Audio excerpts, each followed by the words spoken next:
Bueno, buenos días, buenas tardes, ¿cómo hay que decir? Tardes ya, ¿no? Ok. Un privilegio, mis hermanos, estar con ustedes aquí, poder compartir este tiempo, poder compartir el púlpito con los pastores de Semilla y ser parte de este congreso, de este encuentro de hombres y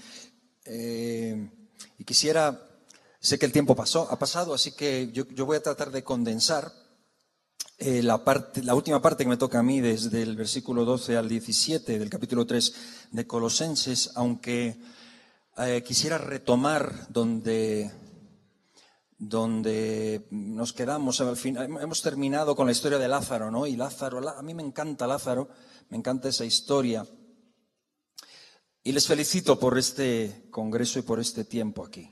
Hay gente, digo, no en todos los lugares es fácil conseguir que los hombres se reúnan y que vengan. La mayoría de los hombres tenemos esa sensación de autosuficiencia y tenemos además que demostrar que podemos y que no necesitamos ayuda, cuando en realidad Dios nos hizo una ayuda idónea. Porque evidentemente no era bueno que estuviéramos tan solos, pero pues tenemos esa tendencia. Y no es fácil, hace falta tragar mucha testosterona muchas veces, ¿no? Para humillarse y reunirse. Pero es que hay algo, yo amo a Jesucristo con todo mi corazón. Y amo la obra de gracia que Él hizo por nosotros en la cruz. Qué maravilloso cuando podemos reconocer lo que Él hizo por nosotros. Pero ¿saben otra cosa que amo profundamente? Es la iglesia. Amo la iglesia. Amo la congregación de los justos, no justos porque son muy justos, sino porque son justificados en Él.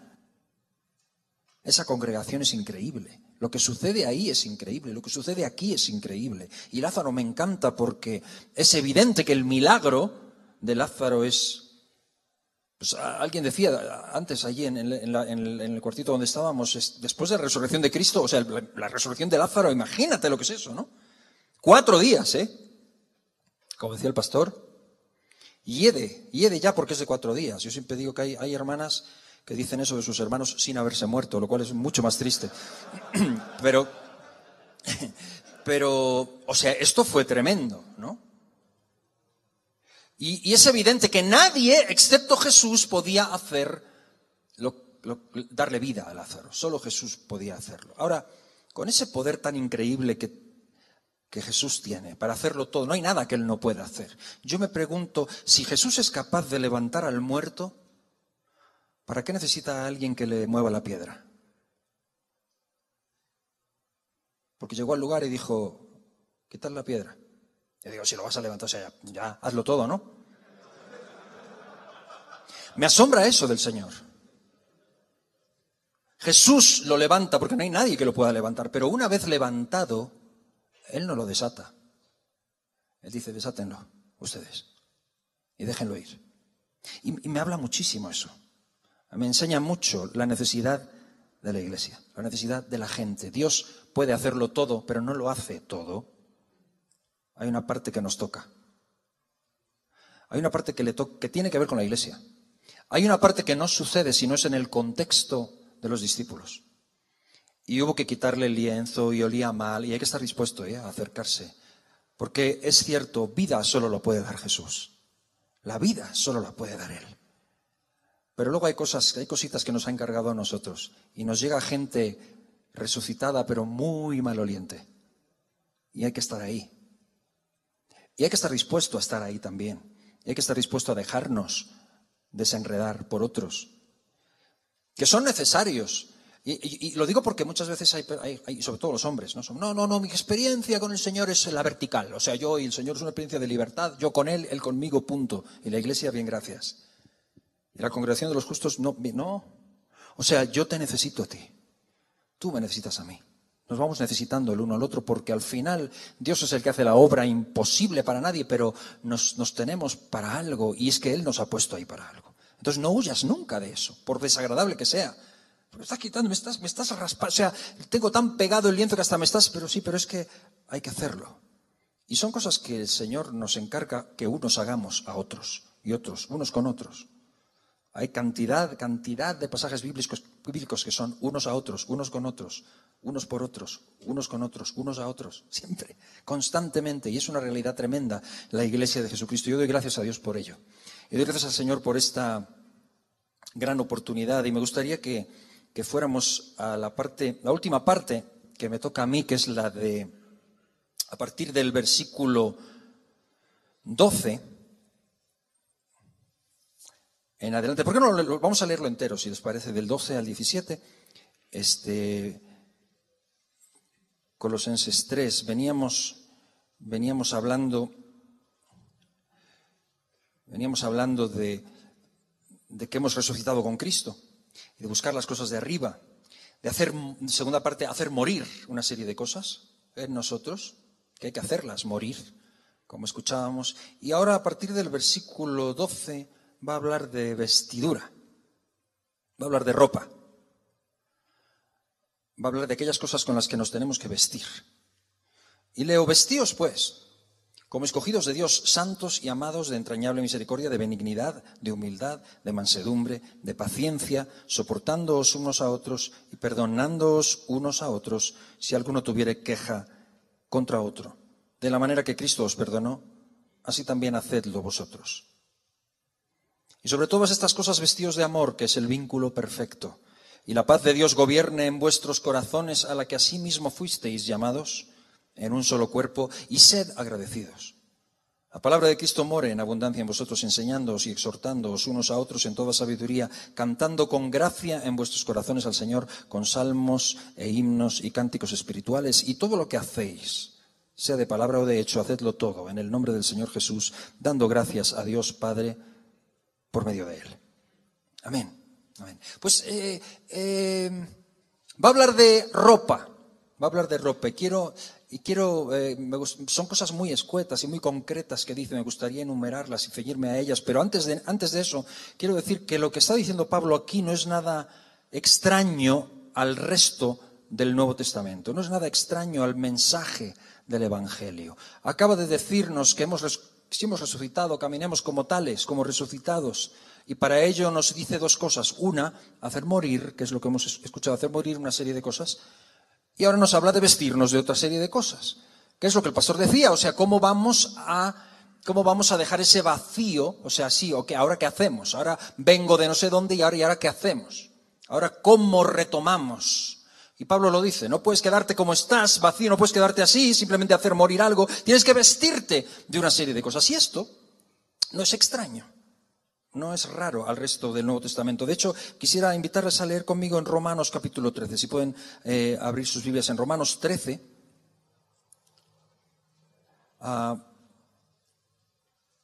Y vamos a leer algo que es muy parecido a lo que estamos leyendo aquí. Romanos 13, en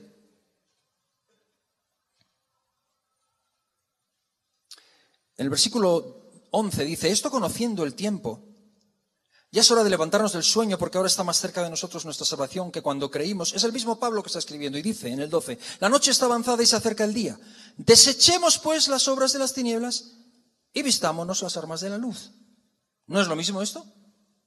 Desechar las obras de tinieblas, vestirnos de armas de luz. Es lo que yo llamo la doble acción. Es constante esto en el Evangelio. Andemos como de día honestamente, no en glotonerías y borracheras, no en lujurias y lascivias, no en contiendas y envidia, sino vestíos del Señor Jesucristo y no proveáis para los deseos de la carne. Por lo tanto, hay una parte aquí que es activa de nosotros de ponernos encima una ropa. Efesios capítulo 4. Lee conmigo en Efesios, en el capítulo 4. Efesios 4, versículo 22, dice así en cuanto a la pasada manera de vivir. Es lo mismo, despojaos del viejo hombre que está viciado conforme a los deseos engañosos y renovaos en el espíritu de vuestra mente y vestíos del nuevo hombre creado según Dios en la justicia y santidad de la verdad. Por cuando, desechando la mentira, hablad verdad cada uno con su prójimo constantemente. Y el mismo Pablo está hablando de esta doble acción. Desecha esto y vístete de esto otro. Por ejemplo, 2 Timoteo 2:22, es un versículo fabuloso que Pablo le dice a Timoteo también, en donde le dice, tú pues huye de las pasiones juveniles y sigue la justicia, la verdad, la paz, etcétera, etcétera, etcétera. Huye de esto, sigue aquello, desecha esto, vístete con esto otro. Quítate el hombre viejo, ponte el hombre nuevo. O Gálatas 3, por ejemplo, también. Gálatas 3, podemos leerlo desde el versículo 23 en adelante también, donde dice así el apóstol Pablo, antes que viniese la fe estábamos confinados bajo la ley, encerrados para aquella fe que iba a ser revelada, de manera que la ley ha sido nuestro ayo para llevarnos a Cristo a fin de que fuésemos justificados por la fe. Pero venida la fe ya no estamos bajo ayo, pues todos sois hijos de Dios por la fe en Cristo Jesús. Y está hablando de la diferencia entre el tiempo antiguo, el antiguo pacto y el nuevo pacto. Porque todos los que habéis sido bautizados en Cristo, ¿qué dice? De Cristo estáis revestidos.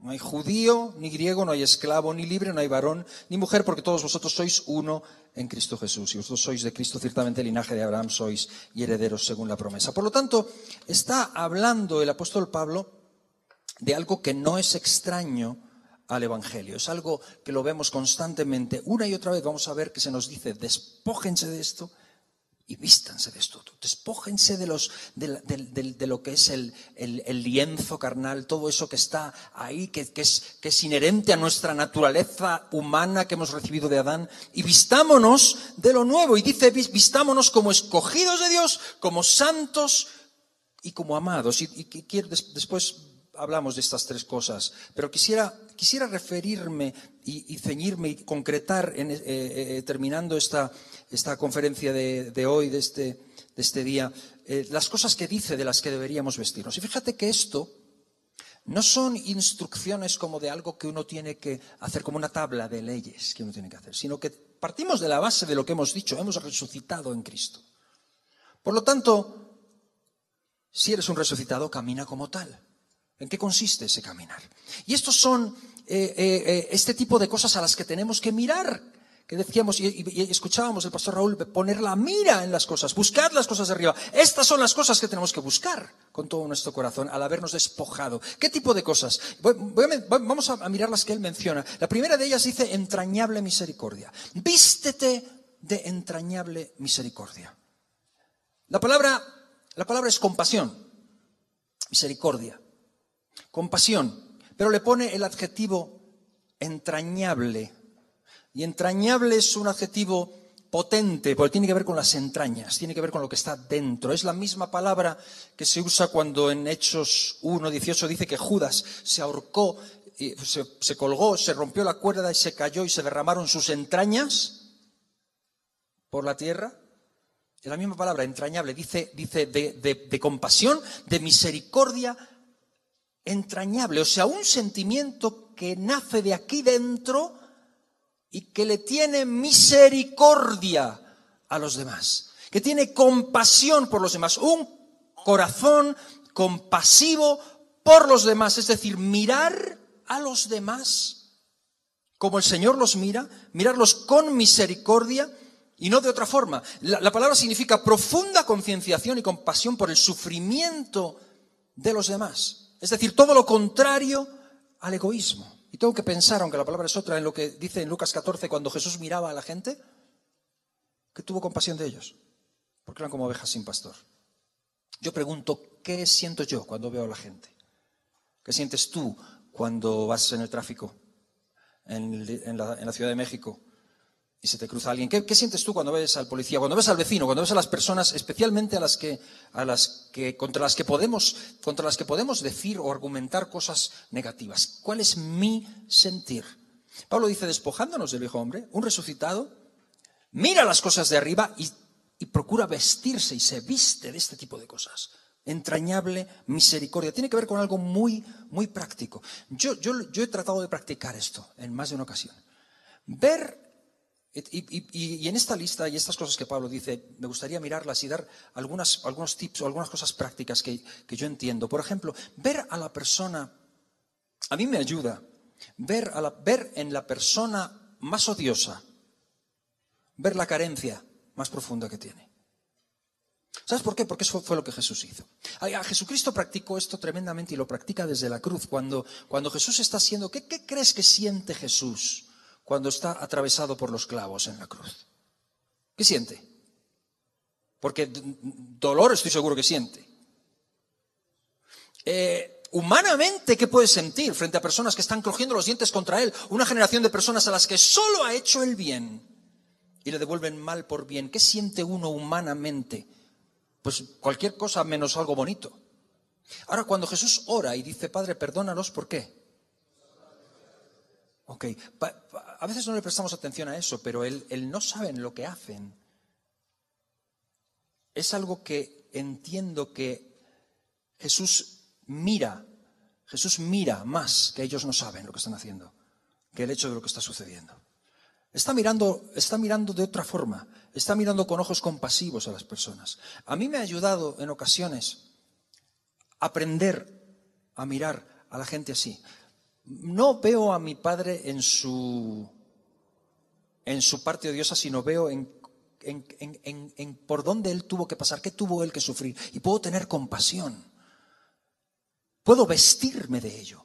Porque eso es algo que va a venir de la cruz. A mí no me nace, pero si yo camino como un resucitado mirando las cosas de arriba, me puedo vestir de esto. Puedo ver a la gente, ¿sabes por qué? No porque sea mío, sino porque así es como el Señor los ve. De todas formas, así es como Dios te ve a ti. ¿O no sabes tú que cada vez que Él te perdona y cada vez que te mira con misericordia por algo que has hecho mal, tendría 20 motivos como para tirarlos en tu cara y juzgarte? Y sin embargo es la misericordia lo que impera en su mirada hacia nosotros. Dice aquí, vístanse de entrañable misericordia, es el elemento compasivo. Sin eso, vamos a caminar como gente carnal, con amargura en nuestro corazón, como gente incluso con gente no resucitada. Dice, vístanse de benignidad. Otra cosa, benignidad. Benignidad tiene que ver con bondad, tiene que ver con amabilidad en el trato. En Romanos capítulo 2, versículo 4, es la misma palabra que se nos dice cuando dice la palabra que lo que nos guía al arrepentimiento es la bondad de Dios, es su benignidad.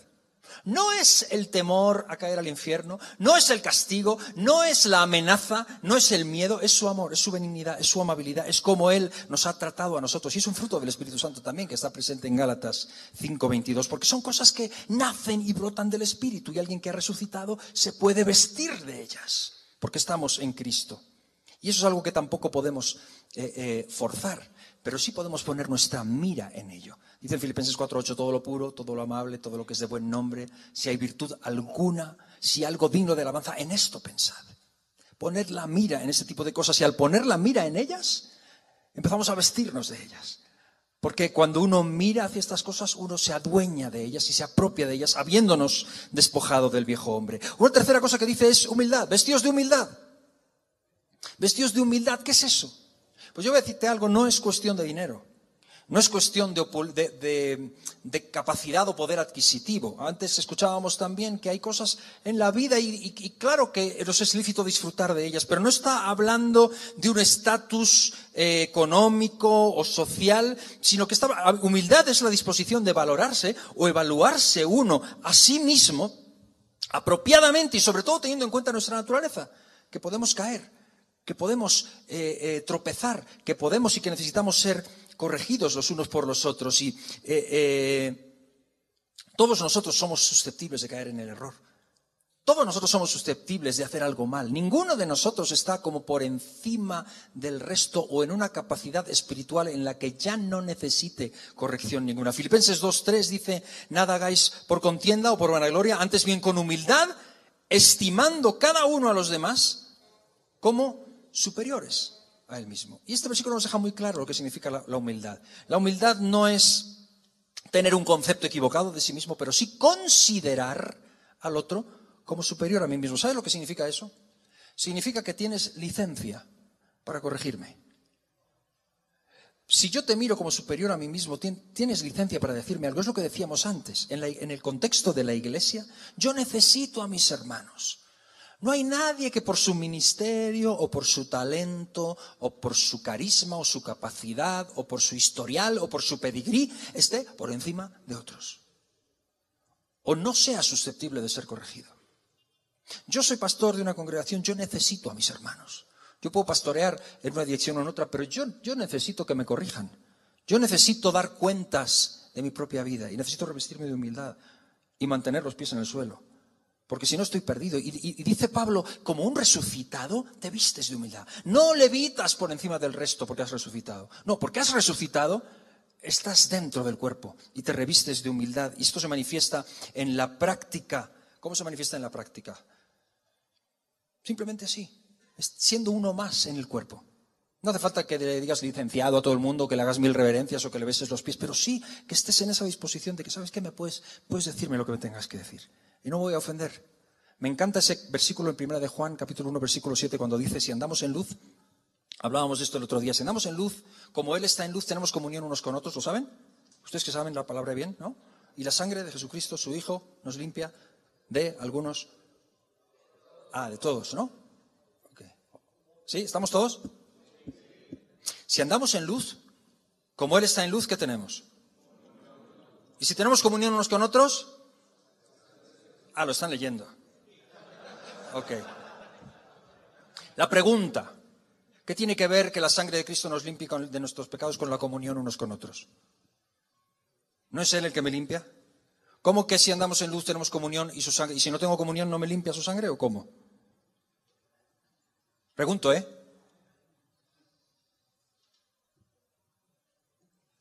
Porque lo que me limpia es su sangre, ¿no? No la comunión. ¿Por qué dice eso? Yo me lo planteé y llegué a me dio problemas esto. ¿Cómo? O sea, ¿por qué? Te voy a decir por qué. Porque yo creo que, lo que yo creo, ¿ok? Y soy susceptible de ser corregido o de estar equivocado, pero creo que si yo no confieso mi pecado, el único pecado que no es perdonado es el que no se confiesa. El que uno no trae, el que uno se autojustifica o uno no. Y sabes que hay veces que yo no soy ni siquiera consciente de mi propio pecado. Y te necesito a ti, para que tú me hagas consciente de él. Y necesito tener comunión, necesito andar en luz y ser transparente y que tú me puedas decir, David decía, líbrame de los errores que me son ocultos. Líbrame de mi propio pecado que yo ni siquiera entiendo. ¿Quién podrá entender sus propios errores? Pues no los puedes entender a menos que tengas comunión. Y si tienes comunión, como le pasó a David, que estaba encima de todos, pero vino Natán y le dijo un par de cosas, y de todo lo que se le pudo ocurrir decirle a Natán, que lo pudo mandar a apedrear o colgar, que se le ocurre hablarle así al rey. Pero cuando Natán dijo, pecaste contra este hombre eres tú, David dijo, pequé contra Jehová. Y se humilló delante de él, ¿no? Y yo creo que la sangre de Cristo nos limpia de todo pecado. Él es poderoso, Él es el único que puede limpiar pecado, pero Él nos ha dado comunión unos con otros para caminar en luz. Y estamos salvaguardados en ese redil. Y necesitamos vestirnos de esa humildad. Otra palabra que dice es, vístanse de mansedumbre. Mansedumbre es una gran palabra. Una gran palabra. Son varias cosas. Es la palabra de las bienaventuranzas, cuando dice que los bienaventurados los mansos. Se usa 2 veces para Jesús, cuando Él dice, venid a mí todos los que estáis cansados, aprended de mí que soy manso y humilde. Y después cuando entra en Jerusalén en un pollino dice, tu rey viene a ti manso y humilde. Es un fruto del Espíritu también, en Gálatas 5:23. Y después se usa numerosas veces también en las epístolas paulinas. Pero en el griego clásico es una palabra encantadora en cuanto a su significado. Significa suave, en un punto suave en cuanto al tono de voz, en cuanto a hablar con la gente. Hay algo que vi en el griego clásico, y lo he visto en el diccionario de Barclay, para Aristóteles, y lo leo, dice que es el término medio entre 2 extremos, entre la excesiva ira y la excesiva flema. Es el secreto de la ecuanimidad y la compostura. Y eso nos lleva a otro significado de la palabra que tiene que ver con la doma de los animales, ¿no? Un animal que tiene, como un caballo, que tiene una fuerza increíble, pero es una fuerza bajo control, controlada y domada. Y eso es mansedumbre. Dice Pablo igualmente, vístanse de mansedumbre. Y después dice, y vístanse de paciencia, que también está como fruto en Gálatas 5.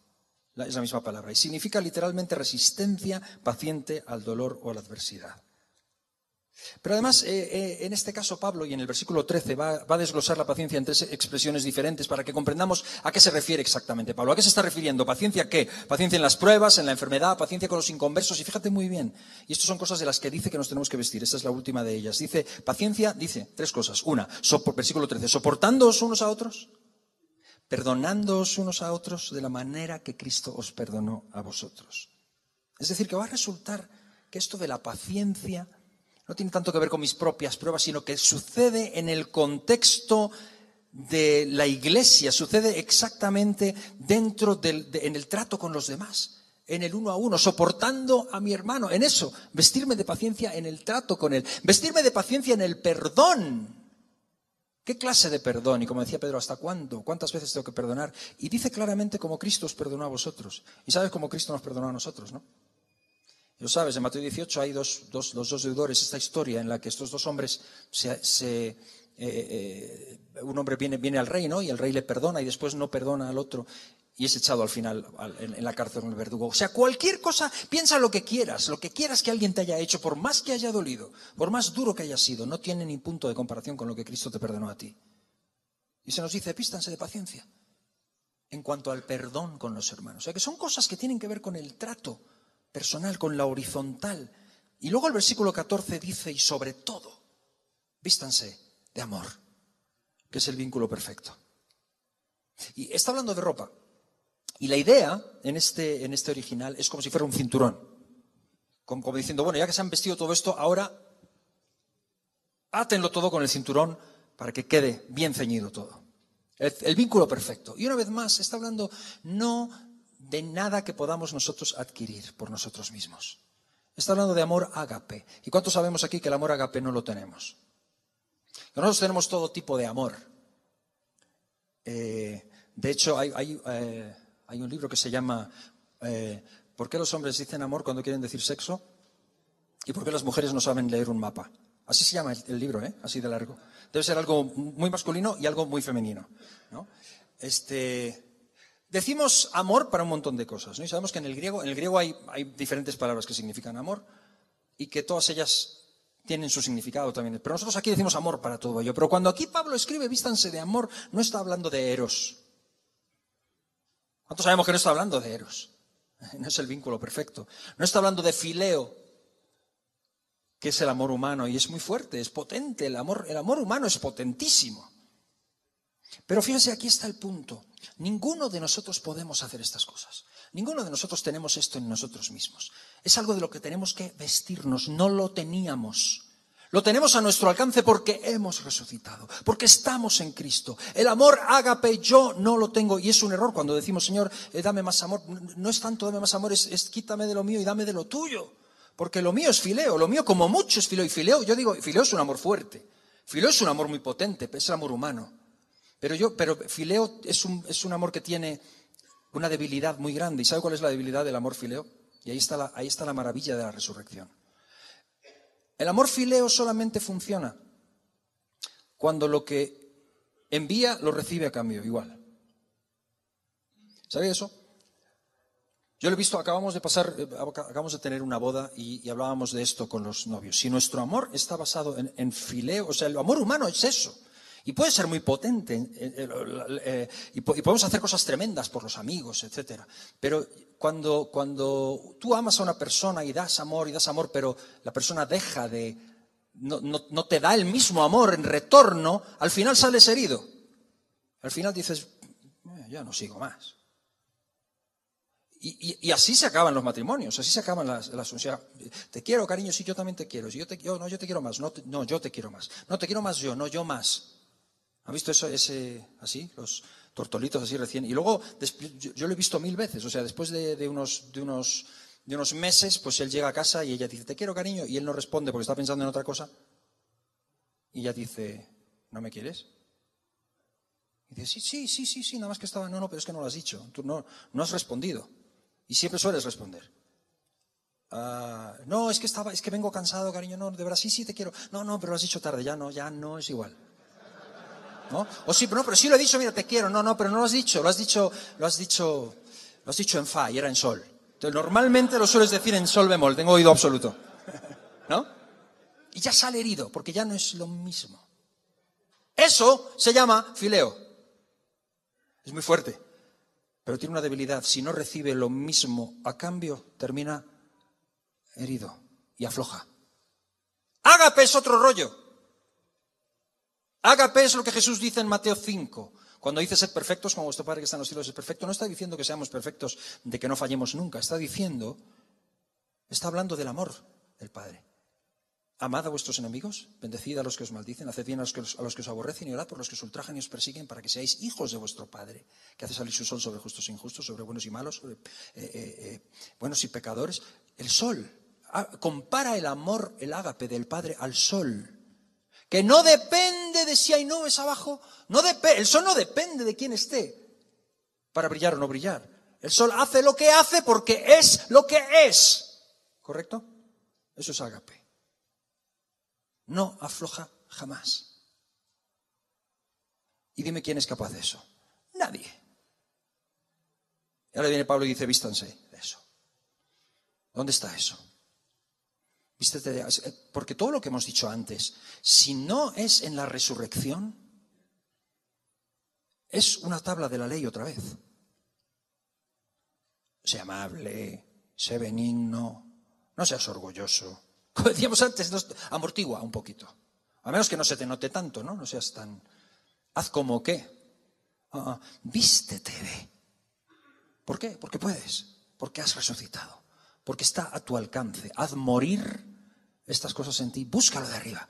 Pon tu mirada en ello. Busca la ropa adecuada. No vayas al bazar aquel al que solías ir. Y no me vengas con que es caro. Él pagó el precio por ti. Él lo pagó. Está a tu disposición. Vístete de ello. Está al alcance de tu mano. Está para ti. Y ahora del versículo 15 en adelante, yo lo voy a desglosarlo y para ya no tomar mucho más tiempo, pero voy a darles cinco sustantivos, cinco cosas que yo creo que pueden resumir lo que Pablo está diciendo aquí. En primer lugar, cosas que son distintivos, cosas que no pueden faltar en un hombre resucitado que se viste de todo este tipo de cosas. Primero de ellos es la paz. La paz. Dice aquí, Pablo dice, la paz de Dios gobierne vuestros corazones, a la que asimismo fuisteis llamados. La paz de Dios gobierne en vuestros corazones, a la que asimismo fuisteis llamados en un solo cuerpo. La paz de Dios. Yo muchas veces leo en las Biblias en otras versiones. La Biblia en alemán traduce exactamente la paz de Dios decida. La paz de Dios tome la decisión en vuestros corazones. De alguna manera que la paz de Dios sea el árbitro. Un hombre vestido de la vestidura divina del resucitado tiene la paz de Dios en su corazón decidiendo. En cada momento decide, toma la decisión en esta o en aquella dirección dependiendo de la paz de Dios. La paz de Dios, no la paz de tus proyectos o de tu imaginación, no, la paz del Señor. Y sabes, yo he aprendido esto, y yo lo digo sin ningún orgullo porque no es mío, pero yo he conocido la paz de Dios. En momentos concretos la he conocido. Igual que en otros momentos me he dejado llevar por mi propio, pero en momentos lo he conocido. He conocido en momentos donde todo en mí gritaba por reaccionar y por hacer valer mi opinión. Y nada más hacer un poco esto de mirar hacia arriba y decidir, porque tú decides, quedarme con la paz de Dios y no con la inquietud que me iba a producir mi propia reacción y decir, lo puedo hacer, ni siquiera soy yo, es Él en mí. Y no me interesa ganar la discusión, no me interesa llevar la razón, me interesa la paz de Dios. Y decido callar. Y es maravilloso cuando eso sucede, porque después te miras al espejo y dices, wow. ¿Y no has sido tú? Has sido tú y no has sido tú. Ha sido Él en ti. Pero dice Pablo que la paz gobierne vuestro corazón. Y la paz de Dios, fíjate, dice, en un mismo espíritu fuisteis llamados. Acompáñenme por favor un momentito. ¿Podemos ver Efesios 4, este maravilloso pasaje? Me gusta mucho, las frases de Pablo son tan largas y tan... en Efesios 4, a ver, voy a buscarlo yo también para no equivocarme. Efesios 4, yo pues preso en el Señor, ¿lo tienen? Os ruego que andéis como es digno de la vocación como fuisteis llamados, con toda humildad y mansedumbre, soportándoos con paciencia los unos a los otros. Fíjense en esto, el versículo 3. ¿Pueden leer conmigo el versículo 3 juntos? 1, 2 y 3. Solícitos en guardar la unidad del Espíritu en el vínculo de la paz. ¿Les suena con lo que estábamos hablando? La paz siempre lleva a la unidad. Solícitos en guardar la unidad del Espíritu en el vínculo de la paz. El vínculo de la paz siempre va a llevar a la unidad. Y de Pablo, solícitos en guardarlo. Ahora sigue hablando aquí, un cuerpo, un espíritu, como fuiste también llamados en esperanza. Pablo tiene frases interminables. Cada uno de nosotros, todos estos que subió, y él mismo constituyó a unos apóstoles, a otros profetas. 13. Fíjense, a fin de perfeccionar a los santos. Todo esto es es todo un discurso de Pablo. ¿Podemos ir al versículo 13? ¿Lo tienen? ¿Lo leemos? 1, 2 y 3, hasta que todos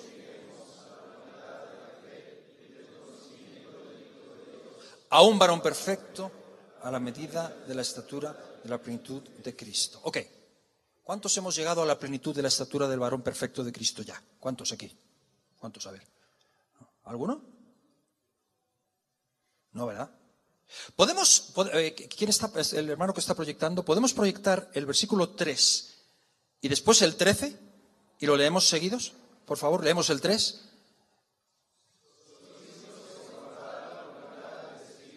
En el vínculo de la paz, 13, hasta que todos lleguemos a la unidad de la fe.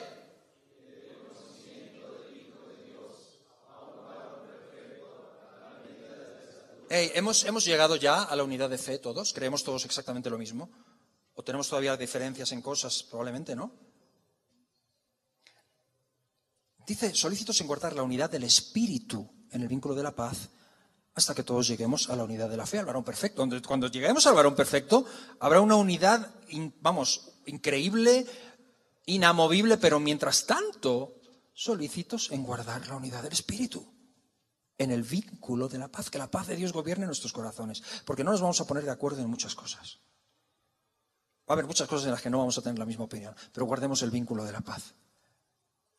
Unidad en el Espíritu. Pablo dice, gobierne la paz de Dios vuestros corazones. Es la primera de las 5 que quiero decir. La segunda es, sed agradecidos, el agradecimiento. 1, la paz. 2, el agradecimiento. Agradecimiento. El agradecimiento me encanta, y estaba pensando antes en los 10 leprosos. ¿Saben qué? ¿Se acuerdan este que regresó? ¿Qué fue lo que Jesús dijo de él? No había, ¿no eran 10? ¿Solo ha venido este extranjero? Ni siquiera era de allí. No tenía papeles, era guatemalteco. Era samaritano. Siempre la gente con menos derechos son los más agradecidos. ¿Sabe que estamos llamados a vivir como extranjeros aquí? Vivir como agradecidos, agradeciendo todo lo que recibimos. Todo lo que recibimos. Yo estoy convencido de que no se puede hacer nada por Cristo que no nazca de un corazón enamoradísimo de Él. Me encanta en Lucas 7 cuando la mujer rompe el vaso de alabastro y los pies de Jesús y empiezan a despotricar contra ella, y Judas y Simón, y esto se tenía que haber vendido. Y Jesús le dice, hey Simón, te voy a decir una cosa, a quien mucho se le perdonó, mucho ama. ¿Tú qué crees, que se te perdonó poco?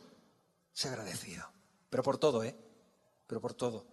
Es increíble vivir en ese agradecimiento. Es un distintivo de gente resucitada. Versículo 16 dice la palabra de Cristo. Ese es el tercer punto, la palabra. Me encanta semilla de mostaza por eso, por la palabra. Me gusta cuando llego a un lugar y me dicen, predica lo que quiera, hermano, lo que el Señor le guíe. Ok, pero me encanta cuando me dicen, no, estamos en Colosenses 3. ¿Puedes seguir por ahí? Dale, vámonos con la palabra. Vámonos con la palabra, porque uno no corre el riesgo de equivocarse.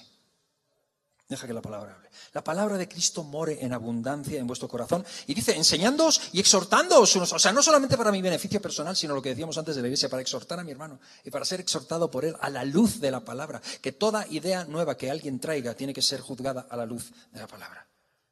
Y en la medida que se acerca a la palabra es válida, en la medida que se aleja de la palabra no es válida. Así es, la palabra de Cristo. 4. Cantando, yo lo llamo la actitud. La actitud. Cantando con gracia en vuestros corazones. Con gratitud en nosotros. Fíjate que no se trata de que estés todo el día silbando, que puede ser bastante insoportable. Se trata de la actitud del corazón. La actitud de agradecimiento te lleva a cantar salmos, himnos, cánticos espirituales. Yo creo que todo esto tiene más que ver con madurez auténtica, de tener la palabra de Dios morando en nuestro corazón. Es algo, lo que está dentro de nosotros es lo que va a reproducirse en nuestra mente constantemente. La actitud de agradecimiento, la actitud de canto, de cánticos espirituales, himnos, contenido bíblico, contenido propio, pero contenido de agradecimiento y de actitud hacia el Señor. Y el versículo 17, todo lo que hacéis de palabra y de hecho, todo en el nombre del Señor. Yo esto lo llamo la motivación. Y lo llamo la motivación porque al final la motivación es ¿para quién lo estás haciendo? ¿Para quién estás haciendo lo que haces? Eso es importantísimo, vestirnos de esto. Y me encanta porque escuché una frase una vez hablando de esto de Rick Warren que me gustó mucho porque él dijo él decía que a veces estamos tratando de agradar a un montón de gente, ¿no? No sé si a ti te ha pasado alguna vez, que tratas de agradar y al final te vuelves esquizofrénico porque no puedes agradar a todo el mundo. Y Rick Warren decía, hay gente que es una tontería tratar de agradar a todo el mundo porque no lo puede, ni Dios puede hacerlo. O sea, imagínense, hoy habrá gente que esté orando para que llueva y gente que esté orando para que esté soleado. Y no se puede, ni siquiera el Señor los va a poder complacer a todos. O sea, la mitad van a estar enfadados con el Señor hoy. ¿Me explico? La mitad van a estar orando porque gana el Real Madrid y la mitad porque gana el Barcelona. Y alguien va a salir enfadado. O sea, ni siquiera el Señor puede complacer a todos, tanto menos tú. Vive para la audiencia de uno. Para agradar a uno. Y eso es la motivación. ¿Para quién estoy haciendo lo que hago? Es que no me agradecen, ¿para quién lo estoy haciendo? Todo lo que hagamos, de palabra, de hecho, de lo que sea, ¿para quién lo hacemos? ¿Para quién toco la guitarra? ¿Para quién canto? ¿Para quién hago lo que hago? Es que parece que no les gusta. ¿Para quién era? ¿Para quién era? ¿Era para él? Y decía lo de Rick Warren decía para todos aquellos que tratan de agradar, para todos aquellos que están tratando de conseguir la aprobación de los demás, él decía, tengo dos noticias, una buena y una mala. ¿Estás tratando de conseguir la aprobación de todo el mundo? Ok, una buena y una mala. ¿Cuál te doy primero? La mala primero. No la vas a conseguir. Es imposible. No vas a conseguir la aprobación de todos, nunca. Es la mala. La buena, no la necesitas. No la necesitas. Necesitas la de uno, la de Él. ¿No? Todo lo que hagáis, sea de palabra o de hecho, sea para el Señor. No dejes nunca fuera de lo que estás haciendo al Señor. Y cierro, y ha pasado el tiempo, pero cierro con el comienzo. El comienzo de esto. Vestíos se trata de ponerse esta ropa. Como escogidos, como santos y como amados. ¿Cuántos sabemos aquí que no somos escogidos por nuestros méritos? Que no somos santos por nuestras obras. Que no somos amados porque hayamos hecho algo muy digno de ser amado. Que todo viene de Él. ¿Lo sabemos esto? ¿Sabemos que es por gracia? ¿Sabemos que ha sido en Él? ¿Que hemos sido resucitados en Él? Que estando en Él es que estamos en esta nueva situación. Por lo tanto, esta es la gran diferencia, y con esto termino, mis hermanos, entre la religión y entre el Evangelio.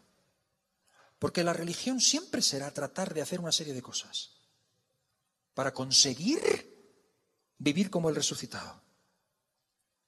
El Evangelio es resucitar en Cristo y ser como Él. Y nuestra naturaleza de Adán no se elimina automáticamente. Este fue una de mis decepciones más grandes cuando yo entregué mi vida a Jesucristo. Y a la mañana siguiente me desperté con las mismas ganas de pecar que el día anterior. Porque yo pensé que eso se eliminaba. No se elimina. Lo que pasa es que ha nacido algo nuevo en ti. Y lo que tienes ahora no lo tenías antes. Ahora tienes la opción.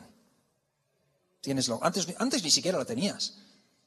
Antes vivías en tus delitos y pecados y tan feliz, ¿no? Muerto.